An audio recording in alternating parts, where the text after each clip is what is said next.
ఓం సాయిరామ్. సాయి భక్తులు సనాతన ధర్మాన్ని భ్రష్టు పట్టిస్తున్నారా? హిందూ హైందవ ధర్మాన్ని పాడు చేస్తూ ఉన్నారా? సాయి భక్తులు మొత్తాన్ని కూడా పాడు చేస్తున్నారు. మన సనాతన ధర్మం అంటూ కొంతమంది ఆధారాలు లేని అవాస్తవాన్ని వాస్తవంగా చూపిస్తూ వారి ఛానల్స్ని మాధ్యమంగా చేసుకొని బాబావారి భక్తులని దూషిస్తూ బాధ పెడుతూ మాటలతో కించపరుస్తూ అవమానపరిచి బాధ పెడుతూ ఉన్నారు. మరి బాబావారు సనాతన ధర్మానికి నిజంగా వ్యతిరేకి అయితే మరి మన హిందూ దేవీ దేవతలకి ఆ విషయం తెలియకనే వారిని ఆశ్రయించిన భక్తులని బాబా వద్దకు పో అని పంపారా? ఇప్పుడు ఒక వ్యక్తిని ఒక మతానికి కానీ ఒక కులానికి కానీ వీరు ఫలానా అని చెప్పి ఉండాలంటే ఆ మతం యొక్క ఆచరణ వ్యవహారాలు తెలిసి ఉండాలి. హిందూ ధర్మం అయితే హిందూ ధర్మం యొక్క ఆచరణ పద్ధతులు అన్నీ తెలిసి ఉండాలి. అదే ముస్లిం అయితే ముస్లిం యొక్క ఆచరణ పద్ధతులు తెలిసి ఉండాలి. అంటే ఇప్పుడు బాబా వారి మీద లేనిపోని ఆర్గ్యుమెంట్స్ చేసి లేనిపోని అపవాదాలు మోపే వారందరికీ మరి కనీస మత ఆచారాలు కూడా తెలియకుండా బాబా వారిని ముస్లిం అని ఆరోపణ చేస్తూ ఉన్నారని క్లియర్ కట్గా మనకు అర్థమవుతోంది.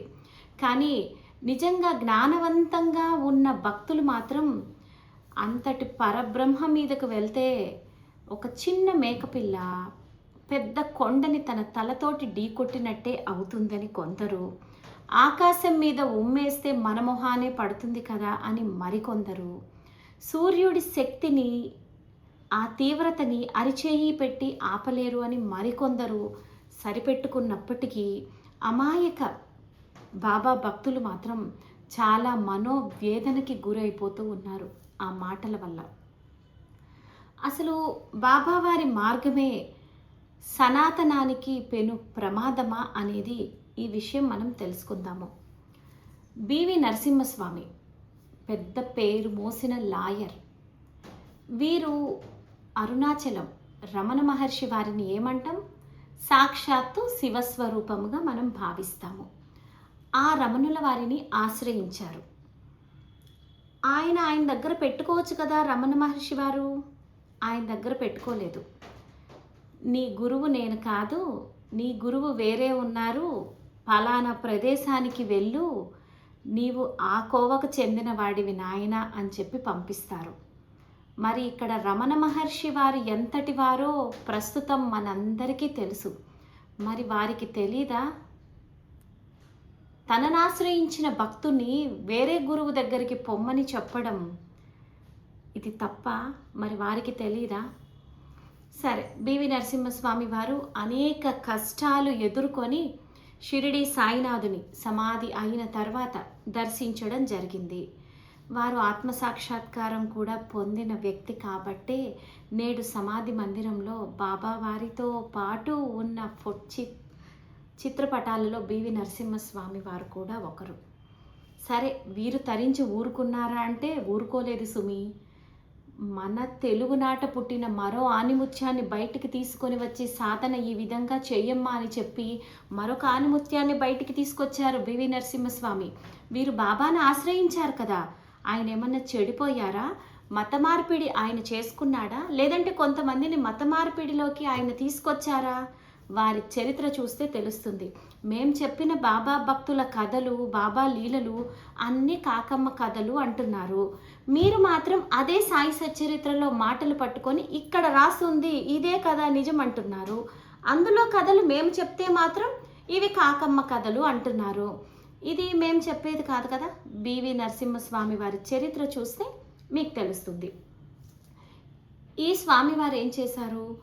నండూరులో, మన గుంటూరు దగ్గర ఉన్న నండూరులో పూలమ్మ గారు అలియాస్ చుండూరు కామేశ్వరమ్మ గారు, ఆవిడ 8 ఏళ్ల వయసులో ఉన్నప్పుడు ఆ నండూరు ఎక్కడ కర్ణాటక ఎక్కడ ఆంధ్రప్రదేశ్ అప్పట్లో, ఇప్పుడు కాదు, ఆ భక్తురాలిని చూడడం, కలవడం జరిగి, అమ్మా నువ్వు ఒక అగరబత్తి బాబా ఎదురుగా పెట్టి, ఆ అగరబత్తి అయిపోయేంత వరకు కూడా బాబా వారిని తదేకంగా చూస్తూ ఉండు అనే సాధన ఆ తల్లికి అప్పచెప్పారు. అంతే. 8 ఏళ్ల బిడ్డగా ఉన్న ఆ తల్లి నేడు పూలమ్మగా కామేశ్వరమ్మ గారు ఎదిగి బాబా వారిలో ఐక్యమయ్యేంత ఎదిగిపోయారు. ఎదగడం అనరేమో మేబీ. నాకు రాక ఇలా మాట్లాడానేమో. ఎందుకంటే అంత పెద్దవారి గురించి మాట్లాడే అర్హత కానీ, మాటలు కానీ నిజంగా సాధారణ మాలాంటి వాళ్ళకైతే ఉండదన్నమాట. ఆ తల్లిని పూలమ్మ అని ఎందుకు పిలిచారంటే, బాబా వారికి పూజ చేయడానికి ఆవిడ సంకల్పించేది పువ్వులని. ఇలా అనగానే ఆవిడ ఏవైతే సంకల్పించేవారో ఆ పువ్వులు వచ్చేవి, రకరకాల ప్రసాదాలు వచ్చేవి. వాటితోటి పూజ చేసి నివేదన చేస్తూ ఉండేవారు. ఆ తల్లిని కర్మ అని, అనారోగ్యం అని ఎవరైనా ఆశ్రయిస్తే బాబావారు ప్రసాదించిన చిటికెడు ఊదితోటి అనేక మంది వ్యాధులని నయం చేసి అమ్మగా నిలిచారు. ఇలా సేవ చేస్తూ చేస్తూ బాబావారి మార్గంలో ఉన్న ఆ తల్లి చివరికి నేను వెళ్ళొస్తాను, వెళ్తున్నాను అని చెప్పి మరి సాయినాథుడిలో ఐక్యమయ్యారు. అంటే బాబావారిని ఆశ్రయించారు ఈవిడ. ఇంకొక పెద్ద లీలండోయ్.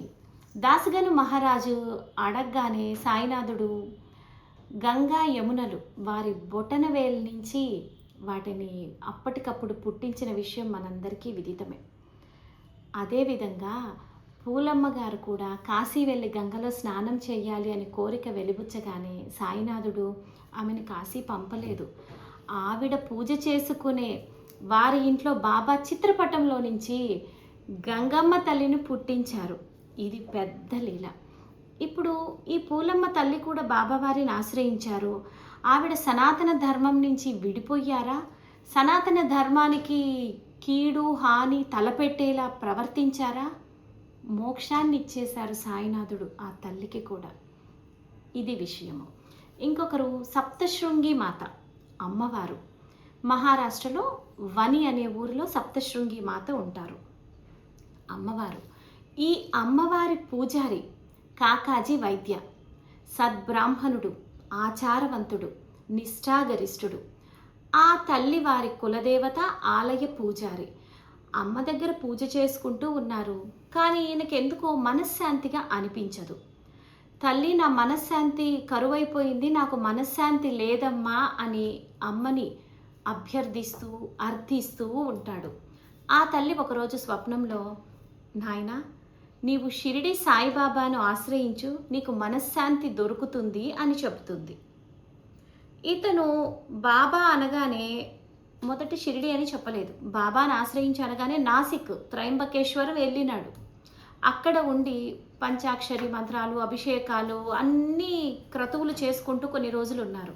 కానీ మనశ్శాంతి అనిపించలేదు. మరలా తిరిగి వని గ్రామానికి వెళ్ళగానే ఆ తల్లి మరలా స్వప్న దర్శనమిచ్చి, బాబా అనగా షిరిడి సాయిబాబా, ఎందుకు నాసిక్ వెళ్ళావు, అక్కడికి వెళ్ళమన్నాను అని ఆ తల్లి క్లారిటీ ఇవ్వడంతో ఎలా వెళ్ళాలి అనుకొని ఇక్కడ భక్తుడు బాధపడుతూ ఉంటే శ్యామ తల్లి ఎప్పుడో మొక్కుకున్న మొక్కుని గుర్తు చేసి బాబావారు ఈ కాకాజీ వైద్య ఇంటికి పంపించడం జరిగింది. మరి ఇక్కడ భక్తుడు బాధపడుతూ ఉన్నాడు కదా బాబావారి దర్శనం కోసం. అందుకని బాబాకు ముఖ్య భక్తుడైనటువంటి శ్యామానే పంపించి కాకాజీ వైద్యని షిరిడీకి తీసుకురావడం జరిగింది. బాబావారి పాద దర్శనంతోనే ఇతనికి మనశ్శాంతి చేకూరింది, ఆనందం వెల్లువెత్తింది. ఏమి ఈ అద్భుత శక్తి! బాబావారు నాతో ఒక్క మాటైనా మాట్లాడలేదు, వారి దర్శనమే నాకింత ఆనందాన్ని ప్రసాదించింది అని చెప్పి అదే ఆనందంతో షిరిడీలో కొన్ని రోజులు గడిపి మరలా తన స్వగ్రామమైనటువంటి సప్తశృంగి మాత వేంచేసి ఉన్న వని గ్రామానికి వెళ్తారు. మరి బాబా ఎటువంటి వాడు? సనాతన ధర్మానికి హాని చేయడానికి వచ్చారా? మరి అమ్మవారికి తెలీదా? మీకే తెలుసు. అన్ని దేవీ దేవతల కంటే కూడా మీకే ఎక్కువ తెలిసినట్టు అవాస్తవాలని వాస్తవంగా బల్లగుద్ది చెబుతూ అమాయక ప్రజలను మభ్యపెడుతున్న మిమ్మల్ని కర్మదేవత మాత్రం వదిలిపెట్టే సమస్యే లేదు. మరొకరు ఇది వింటే నిజంగా అందరూ అవాక్కైపోతారు. సాయి భక్తులకు విదితమే. బాధపడుతూ ఉన్న వారికి, సాయి గురించి తెలియని వారికి, బాబాని విమర్శించి ఆ విమర్శలే నమ్మే వారికి మాత్రమే ఈ వీడియో. రేగే అనే భక్తుడు.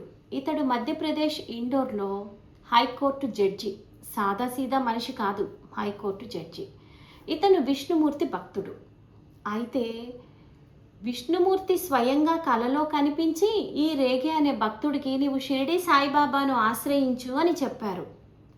ఆ తర్వాత ఆ స్వప్న ఆధారంగా షిరిడి సాయిబాబాను వెతుక్కుంటూ రేగే గారు షిరిడి వచ్చి బాబా వారిని దర్శించి ఆయన కూడా జ్ఞానంలో ఎంతో ఉన్నత స్థితికి వెళ్ళిన జడ్జి. ఆయన జడ్జికి ఏం తెలీదు, విష్ణుమూర్తికి ఏమీ తెలీదు. మీకే సర్వము తెలిసినట్టు మీరు వాస్తవాలని పక్కన పెట్టి అవాస్తవాలని చూస్తూ మీ కళ్ళకి మీ చెవులకి ఎవరేం చెప్పినా వినపడదు, కనపడదు. అదేవిధంగా స్వామి సమర్థ అక్కల్కోట వీరి భక్తుడు బాయి కృష్ణ అలీ బాగకర్. ఇతను అక్కల్కోట స్వామి సమర్థ వారి చిత్రపటాన్ని పూజిస్తూ ఉంటాడు. కొన్ని రోజులు ఇలా జరిగిన తర్వాత అక్కల్కోట వెళ్ళి స్వయంగా పాదుకలో పూజ చేసుకోవాలి అని ఆశపడతాడు. ఈ ఆశ పడ్డాడో లేదో వెంటనే స్వప్నంలో అక్కల్కోట స్వామి కనపడి, అక్కల్కోటలో ఏమున్నది, ఇక్కడ ఉండే మహారాజు ప్రస్తుతం షిరిడీలో ఉన్నాడు, నీవు అక్కడికి వెళ్ళి నీ పూజ చెయ్యి అని చెప్తాడు. సరే అని చెప్పి, మరి ఇష్టదైవం స్వప్న రూపంలో ఒక ఆదేశం ఇచ్చింది అంటే భక్తుడు తూచా తప్పకుండా దాన్ని పాటించడమే భక్తుడి యొక్క కర్తవ్యం. షిరిడి వెళ్ళాడు. ఈయన ఆధారంగానే శ్రావణ పౌర్ణమి రోజు గురుస్థానం దగ్గర ఆ పాదుక ప్రతిష్ఠ జరిగినది. ఈ ప్రతిష్ఠ అంతా అయిపోయిన తర్వాత సరే ఇప్పుడు ఒక్కసారి అక్కల్కోట స్వామి సమర్థం చూసుకుందాం అనుకుంటాడు. ఎందుకంటే ఆయన భక్తుడు కదా. ఇప్పుడు ఇక్కడేమంటాడు సాయినాథుడు, అక్కడ వెళ్ళిపోయేదవు, అక్కడుండే మహారాజ్ ప్రస్తుతం షిరిడీలోనే ఉన్నాడు, నీ పూజ ఇక్కడే చేయుము అంటారు. అంటే ఇక్కడ సాయినాథుని సర్వజ్ఞత్వం బయటపడుతోంది. భగవంతుడికి అభేద స్థితి. వీరు దేవతలను ఆశ్రయించినప్పటికీ ఎప్పుడైతే ఆ దేవీ దేవతల దగ్గర శరణాగతి చెందుతారో ఇప్పుడు గురువు యొక్క ఆవశ్యకత, గురువు యొక్క అవసరం భక్తుడికి శిష్యుడికి తప్పకుండా ఉండి తీరుతుంది. కాబట్టి సమర్థ సద్గురువుగా వెలసి ఉన్న సాయినాథుని దగ్గరికి పొమ్మని సాక్షాత్తు మన దేవీ దేవతలు పెద్ద సమర్థ సద్గురువైనటువంటి రమణ మహర్షి వారు ఇలాంటి వారందరూ బాబా వారిని ఆశ్రయించమని తమ వద్దకు వచ్చిన భక్తులని ఇక్కడికి పంపిస్తే బాబా వారి దగ్గరికి వచ్చాక ఈ మార్గంలో ఉండి ఆయన పాదాలు ఆశ్రయించి తరించిన భక్తుల కథలు కొన్ని మాత్రమే, లేకపోతే వీడియో ఎక్కువైపోతుంది కాబట్టి కొన్ని మాత్రమే చెప్పడం జరిగింది. మరి ఇవన్నీ విన్న తర్వాత సాయినాథుని వల్ల సనాతన ధర్మానికి వచ్చిన నష్టం ఏముంది? వీరు మొదట చేసిన ఎలిగేషను బాబావారి డబ్బులంతా కూడా ముస్లింలకు వెళ్ళిపోతుంది అని ఒక అవాస్తవాన్ని బయటకు తీసుకొచ్చారు. సాయి టీవీ వారు ఆ వీడియోని కొట్టిపడేస్తూ నోటితో చెప్పకుండా చేతలతో సమాధానం చెప్పి చూపించారు. అసలు షిరిడీలో మనం వేస్తూ ఉన్న కానుకల రూపంలో ఇచ్చిన డబ్బు ఏమవుతుంది, దానిని ఎలా లెక్కిస్తారు, అసలు షిరిడీ సంస్థాన్ని ఎవరు రన్ చేస్తారు, ఏ స్థాయిలో ఏ కేటగిరీలో ఉన్న వాళ్ళు రన్ చేస్తారు, ఇవన్నీ తీసుకొచ్చిన తర్వాత ఆ విషయాన్ని పక్కన పెట్టారు. అయోధ్యకు డబ్బులు ఇవ్వలేదని మరికొంతకాలం ఇంకొంత ఎలిగేషన్ తీసుకొచ్చారు. అది కూడా కొట్టిపడేసేలాగా సమాధానాలు రావడంతో ఇప్పుడు ఏది కుదరక బాబా ముస్లిం అంటున్నారు. సాయినాథుడు షిరిడీలో ఉండి ఏం చేశారు? నమాజ్ చదివారా? భక్తులతో విష్ణు సహస్రనామం పారాయణం చేయించారు. ఆ విష్ణు సహస్రనామాన్ని తమ గుండెలకు హత్తుకొని నేను కష్టంలో ఉన్నప్పుడు ఈ పుస్తకాన్ని హత్తుకుంటే అల్లా నన్ను బాగు చేశారన్నారు. ఇప్పుడు సాయినాథుడు పట్టుకున్నది విష్ణు సహస్రనామాన్ని, నోటితో ఉచ్చరించినది అల్లా అనే పదాన్ని. ఇక్కడ బాబా వారి భావం అల్లా అంటే ఎవరు? భగవంతుడు అని అంటున్నారు. రామకృష్ణ పరమహంస వారు ఒక గొప్ప మాట చెప్తారు. వారు అన్ని శాస్త్రాలు చదివి ఆకలింపు చేసుకొని ఒక సద్గురువుగా ఉన్న వ్యక్తి ఆయన ఏం చెప్పారు? తెలుగులో నీరు అంటారు, హిందీలో పానీ అంటారు. జలమన్నా, నీరన్నా, పానీ అన్నా, వాటర్ అన్నా ఒక్కటే నీటిని మనం అంటూ ఉన్నాము. అదేవిధంగా పరమాత్మ ఏ రూపాల్లో ఉన్నా కూడా ఆత్మస్థితిలో ఉంటారు, ఒక్కటే పరమాత్మ అని చెప్పినటువంటి దాన్ని రమణ మహర్షి వారు కానివ్వండి, షిరిడి సాయినాథుడు కానివ్వండి, ఇంకా వివేకానందులు కానివ్వండి, వీళ్ళందరూ కూడా దాన్ని ఆచరణలో పెట్టి చూపించడానికి ఒక అంశతోటి భూమి మీదకి వచ్చిన వారిని ఈరోజు మనిషి అన్నవాడు ఎలా తయారయ్యాడు అంటే, చివరికి ధర్మ సంస్థాపనార్థాయ సంభవామి యుగే యుగే అని చెప్పిన శ్రీకృష్ణుని పరమాత్మ మాట కూడా భగవంతుని కర్తవ్యానికి కూడా మనిషి అడ్డుపడే దుస్థితిలో ఈ కలికాలంలో మనం నిజంగా ఉన్నామంటే దారుణమైన పరిస్థితిలో ఉన్నాము. హిందూ ధర్మం కాపాడుతున్నామన్న పేరుతోటి హిందువులను మోసం చేస్తూ సాయి భక్తులు హిందువులు కాదు అని వీరిలో చీలిక తీసుకురావాలని చూసేవారు హిందూ ధర్మాన్ని కాపాడేవారు. ప్రజలు దయచేసి నమ్మకండి, వాస్తవం తెలుసుకునే ప్రయత్నం చేయండి. మీకు ఇంకా అనాలి అనిపిస్తే తెలుసుకోండి, దాన్ని చర్చ చేయండి, నిజానిజాలు తెలుసుకోండి.